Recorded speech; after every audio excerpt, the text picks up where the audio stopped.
Okay, யாரெல்லாம் ஆய் என்று சொல்கிறாங்களோ அவங்க காடுக்கு ப்ரையாரிட்டி கொடுக்கல.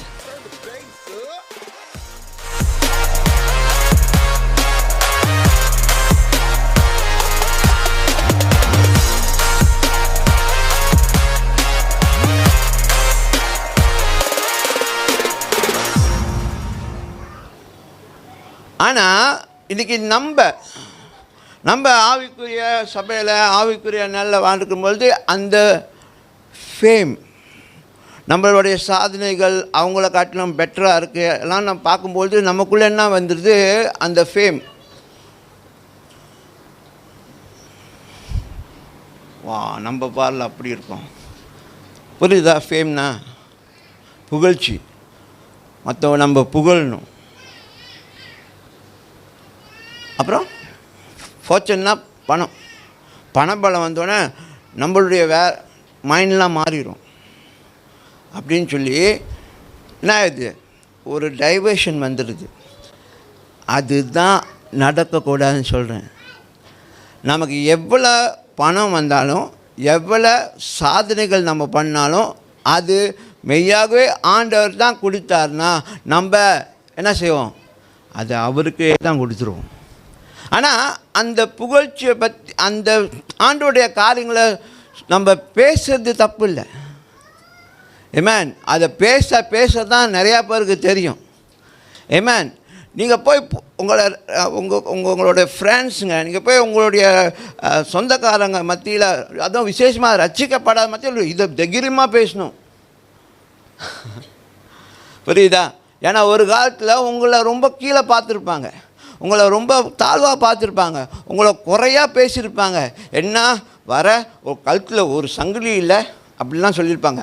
ஆனால் இன்னும் கொஞ்ச நாளில் இந்த வருஷத்தில் நீங்கள் 1 2 3 சங்கிலி போட்டு போகிற மாதிரி ஆண்டவர் வைப்பார். புரியுதா?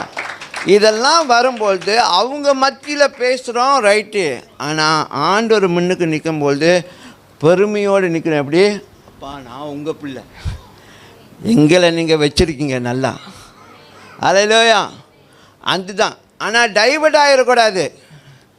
டைவர்ட் ஆகிட்டு நான் தான் அது யாரோட காரியம்? நான் தான் சொன்னது யார்? லூசிஃபர் தான் சொன்னான் நான் அப்படின்னு. ஓகே, யாரெல்லாம் ஆய் என்று சொல்கிறாங்களோ அவங்க காடுக்கு ப்ரையாரிட்டி கொடுக்கல. ஐ டிட் இட், நான் தான் செஞ்சேன் அப்படின்னு பேசுகிறாள். ஆய் தான் பெருசாக தெரியுது, ஜி தெரியல.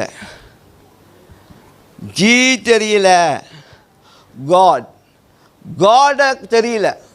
ஆய் இங்கே பாருங்கள், இதை சொல்லும்பொழுது ரொம்ப கேர்ஃபுல்லாக கேட்கணும். ஏன்னா இப்போ நீங்கள் சாட்சிலாம் சொல்கிறீங்க, கடைசியில் அதில் என்ன நுழைச்சிடாதீங்கோ. புரியுதா? நீங்கள் சாட்சிலாம் சொல்கிறீங்க, ஆண்டவர் செய்கிற காரியம்லாம் அதில் நான் பேசலை. நான் என்ன சொல்கிறேன்னா, நம்ம ஆண்டவர் நமக்கு செஞ்சதை சாட்சி சொல்கிறது ஒன்று. ஆனால் அந்த சாட்சி என்னது, அது மெய்யாகவே சாட்சியாக இருக்கணும். அது நம்ம புகழ்ச்சியை ஆண்டவர் பேரில் அப்படியே கொஞ்சம் போர்வையாக அவரை காமிச்சிட்டு முழுக்க அதுக்கப்புறம் நம்மளை பற்றி பேசிகிட்டு இருப்போம். ஓய், நான் மட்டும் பண்ணல, நான் முடியாதுல்ல. அதான் சொல்கிறேன், மனுஷன் தீர்மானிப்பான், நிறைவேற்றுறது கர்த்தர். Man plans but the fulfil of the plan is by God. மனுஷன் தீர்மானிப்பானா, ஆனால் அதை நிறைவேற்றுகிறது கர்த்தர். மனுஷன் திட்டம் போடுவான், அதை நிஜமாக்குறது கர்த்தர். நீங்கள் அப்படி யோசிச்சிங்கன்னா உங்களுடைய ஒவ்வொரு சாதனைக்கும் தலைவர் தான் காரணம். அல்லேலூயா. நம்ம டேடி தான் காரணம். ஆமென். அதனால் நீங்கள் ரொம்ப ஃப்ரீயாக வாழ்வீங்க. You can just leave joyfully and then you are also enjoying all the goodness. Amen. அப்பா காடி வாங்கி கொடுத்தாரு பாருங்க. அப்பா காசை போட்டு காடி வாங்கி கொடுத்தாரு. மகன் ஏன் காட்டி தருமா, ஏன் காட்டி தருமா, ஏன் காட்டி தருமா. அது அப்பா அம்மனுக்கு எப்படி ஏன் காட்டி தெரியுமா அப்படின்னா அப்படியே அப்பா என்ன சொல்கிறாரு, டே லக்கி வாசிடா, நான் தானே வாங்கி கொடுத்தேன். புரிஞ்சா? இன்றைக்கி நிறையா காரியங்கள் ஆண்டவர் செய்கிறாரு. ஆனால் நம்ம என்னதுமா கச்சானை சாப்பிட்டுட்டு தோலை தூக்கி போடுற மாதிரி அவர் தூக்கி போட்டுறோம். அங்கே தான் இங்கே நான் பேச வரக்கிற காரியம்.